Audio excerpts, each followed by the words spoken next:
All right, here we go. Back into it. It's about 11:30 a.m. on a Wednesday. I got the day off.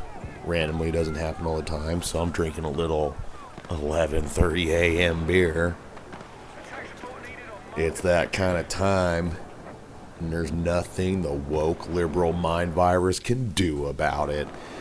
Anyways, I wanted to talk about Black Ops 7 and that. And this won't necessarily be a review. More so, I kind of want to talk about the cultural impact of just that, and kind of wider. It goes deeper. It's kind of strange.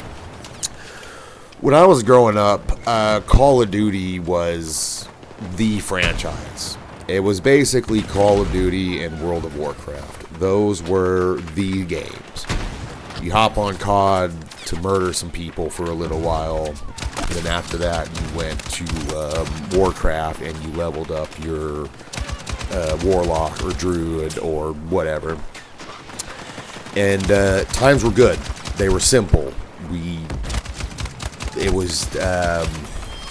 didn't realize how good we really had it. Fast forward, both of those franchises would be acquired by a company called Activision. And what they would systematically do is, over the coming years, would basically just do everything they can to run those franchises into the ground. The player base that had built those and what they want, they were no longer the priority. They were building a game for a new modern audience. The modern audience. And it's just strange. So I haven't played it. I'm not gonna play it. I watched other YouTube content creators, and when the first thing I see about this game is that the final boss of the single player is this giant Promethean straight white man, it kind of says a lot, right? And it's just, it's so strange how, I guess sometimes in life, a lot of times in life, I think it's a very normal part of life. Sometimes you just have to throw your hands up and say, I am no longer the target demographic for this thing. It happens with products, with entertainment, with everything, even foods, right? The food you liked as a kid, you get older, you realize they're just kind of garbage. And we're kind of seeing that with our media. And it's just so strange that I almost think it goes a little deeper, because as you've seen in a lot of shows, in particular the last 5+ years, as you've seen in a lot of shows, there's this, and again, I joked about the liberal mind virus in the beginning, but you can't help but see it in movies and TV shows and video games where it's obligatory. There has to be a gay character. There has to be a strong boss woman. There has to be a trans guy. You can have a straight white male as long as he's a fucking dweeb, but if he's charismatic and charming, he can't be charismatic and charming unless he's the villain. Because that's, I guess, on the surface level, the excuse is, they've tried to make something for everybody, and then the internet made something for nobody. That's the knee-jerk reaction, but I almost can't feel that it goes deeper. In that gaming used to be something of a counterculture, right?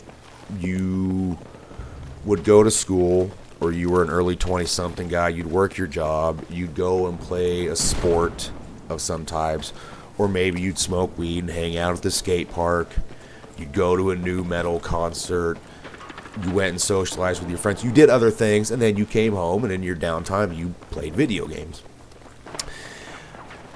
It didn't have this weird stigma where, like, you know, the game's been out for 2 days and there's already some guy who's level 300 in it because, you know, he's making money, I would assume, somehow streaming that. And it's weirdly, I'm stringing together a point, I know, but it's now gaming is very much seen as something for kids, right? Because when your normal person thinks video games, they think Minecraft, Fortnite. And when I see Black Ops 7 and these weird cartoony laser guns and the giant skyscraper tall straight white man, it's just crazy. It makes no sense. And it's like, who thought of this? I guess the villain, he falls into some kind of like toxic plant and he's shirtless in the plant, but when he's synthetically been made to be a skyscraper, he also has a custom fitted suit of armor, like the plant put together. It's so stupid, and I hate to say it, I almost feel like it's my generation's fault. I get this weird feeling it's like the kids back in high school that would have made fun of me for playing video games are now the executives at the AAA gaming company. And they don't understand why people like games. They just know that there's money to be made in video games. And I guess the way they look at it is, I guess the kids that grew, the last decade, Fortnite's been the big thing, and the kids that grew up playing Fortnite, they're now getting older, and so they want a more mature gaming experience, but not really. And that's why we see what happens with the Call of Duty Modern Warfare reboot, Activision, where you have this weird shit of Hank Hill teaming up with Nicki Minaj to get in a shootout against the Teenage Mutant Ninja Turtles, and they're all sporting the new unicorn weapon pack that shoots sparkles. And it's just like, who wanted this? Who is this for? It's not for me. It's again, like what I said, there's just, I guess, times you just have to throw your hands up and say they're not, my money's not good to them anymore, I guess. Right? And I think, but it goes beyond that. I think, back to the counterculture thing, so many times we see movies and shows and bands that are entertaining and so wild in the beginning, but then I guess it's a curse of success and seeing money come from your thing that you have to, you know, once you get a little bit of money, then, well, we want to make more money. How do you make more money? We got to appeal to more people, right? How do we appeal to more people? Well, we have to kind of round out the edges, and the sort of edge, don't cut yourself on that edge, kid, to make it more hospitable to your family-friendly market. And then as it just goes deeper and deeper, it just gets just so jaded to where it becomes this just weird cartoony parody of itself. And yeah.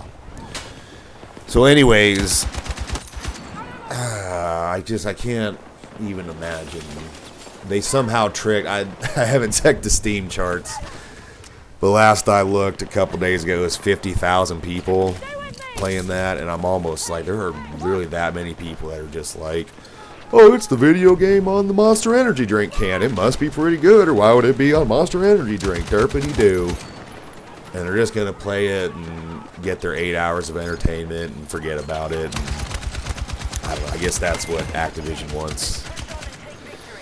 Anyways, I know this was kind of a rambling. I don't really write a script. I just kind of set record and go for it.